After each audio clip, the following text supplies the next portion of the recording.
ဘရာဇီးသားအချင်းချင်းတော့ SD ဘောင်းပေါ်မှာမနာလိုဖြစ်နေတဲ့ဗီနီနေနဲ့စိတ်တက်ကိုပြင်သင့်နေပါပြီဗီနီရှက်ဂျူနီယာရဲ့ SD ဘောင်းဂိုးသွင်းပြီးတဲ့နောက်မှာတုံ့ပြန်ပုံကနောက်လာမဲ့ဘရာဇီးရဲ့အချစ်တော်နေရာကိုသူမရတော့ဆိုတော့သဘောပေါက်သွားလို့မနာလိုတဲ့ပုံစံပေါက်နေပါလေစီနီဂေါနဲ့ပွဲမှာတော့က SD ဘောင်းဂိုးသွင်းပြီးတဲ့နောက်ရိုဒီဂိုနဲ့ဗီနီရှက်တို့ကသူ့ကိုဘောလုံးပေးပို့တာရပ်တန့်သွားခဲ့ကြပြီးတော့ပရိသတ်တွေကလည်းအဲ့လိုလုပ်တာကိုသတိထားမိခဲ့ကြပါတယ်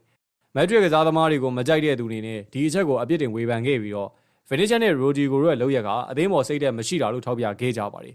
အဲ့လိုမျိုးဘောလုံးမပေးတော့တဲ့အဖြစ်ပြက်ကအန်စလော့ဒီနီးပြအဖြစ်တာဝန်ယူစဉ်ကဘာဘီရီရဲ့မက်ဒရစ်ကိုရောက်လာချိန်ကလည်းဖြစ်ခဲ့ဘူးပါသေးတယ်တကယ်တော့ဘရာဇီးနီးပြအန်စလော့ဒီကိုယ်တိုင်က SD ဘောင်းဟာအလွန်ထူးခြားပြီးတော့ဘရာဇီးရဲ့အနာဂတ်ဖြစ်တယ်လို့ထုတ်ဖော်ပြောကြားခဲ့တဲ့အပြင်မှာသူ့ရဲ့ဘော်လေတန်ရုပ်စီရှိကြောင်းပြသခဲ့ပူပါတယ်မကြသေးမီက SD ဘောင်းကားမောင်းလိုင်စင်ဆောင်မှုဝဲအောင်မြင်တဲ့အခါမှာလေးနီးပြအန်စလော့ဒီကကစားသမားအားလုံးရဲ့ရှေ့မှာပင်မန်းနေရဲ့လေးချင်းရဲ့အပြီးမှာတော့မှရက်ပြီးတော့ဂုံပြူပြီးခဲ့တာဟာအသင်းရဲ့ချစ်ခင်မှုနဲ့လေးစားမှုကိုပြသနေပါတယ်ဒါပေမဲ့ဗီနီရှက်တယောက်ကတော့သဘောထားကြီးမပေးနိုင်ပဲမနာလိုဖြစ်နေခဲ့တဲ့ပုံကိုပရိသတ်တွေကဝိုင်းဝန်းအပြစ်တင်နေခဲ့ကြပြီးတော့ပရိသတ်တို့ကဆိုရင်တော့ဖြင့်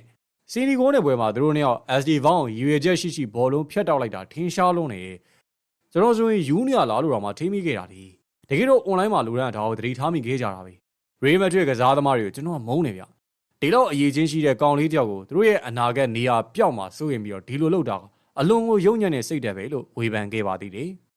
တခြားပရိသတ်တို့ကလည်းအန်စလော့ဒီတောင် SD ဘောင်းကဘရာဇီးရဲ့အနာဂတ်လို့ထုတ်ပေါ်ပြောနေအောင်ဒီကောင်လေးကနားမလည်ဘူးလားဗီနီရှက်နဲ့ရိုဒီဂိုရဲ့မျက်နှာပြက်နေတဲ့ပုံစံကိုကြည့်လိုက်စမ်းပါဦးနေမာရဲ့နေရာကိုဒီကောင်လေးဝေယူမအောင်မနာလိုဖြစ်နေရလေတေးကြတယ်ဒါကကလေးဆန်တဲ့အပြုတ်မှုပါလို့ဝင်ရောက်ရေးသားခဲ့ပါသေးတယ်ရိုနယ်ဒိုနဲ့အာနိုင်တို့လိုမျိုးဂန်နွေနောက်မှာဘောလုံးမဲကြည့်တာရက်လိုက်ရတဲ့အထိ2014ခုနှစ်နောက်ပိုင်းကတည်းကဘရာဇီးဘောလုံးလောကဟာစိတ်သက်ကြစရာကောင်းနေပါတယ်ဒါမဲ့ SD ဘောင်းဟာ6ပွဲထွက်ကစားရမှာ9ဂိုးသွင်းယူပေးထားပြီးတော့သူကဘရာဇီးပရိသတ်တွေအတွက်လည်းပြန်လည်ယုံကြည်စရာတစ်ခုကိုပေးစွမ်းနေပါတယ်ဒါအပြင်အတွေ့အကြုံရင်ကစားသမားကက်စမေရိုကလည်းသူ့ပေးခဲ့တဲ့ညကပနတီကန်ဝင်ပေးခဲ့တာဟာလေအသင်းရဲ့လူငယ်ကျယ်ဝင့်ပေါ်မှာယုံကြည်မှုကိုပြသပေးနေရပါ SD ဘောင်းဟာဘရာဇီးရဲ့အမွေဆက်ခံသူဖြစ်လာနိုင်ပြီးတော့လာမယ့်2026ကမ္ဘာဖလားမှာတော့သူပါဝင်နိုင်ခြေရှိမရှိမသေးကြဘူးဆိုပေမဲ့ဘရာဇီးပရိသတ်တွေအတွက်လာမယ့်နွေရာသီမှာစိတ်လှုပ်ရှားစရာတစ်ခုဖြစ်လာစီမှာအမှန်ပါပဲ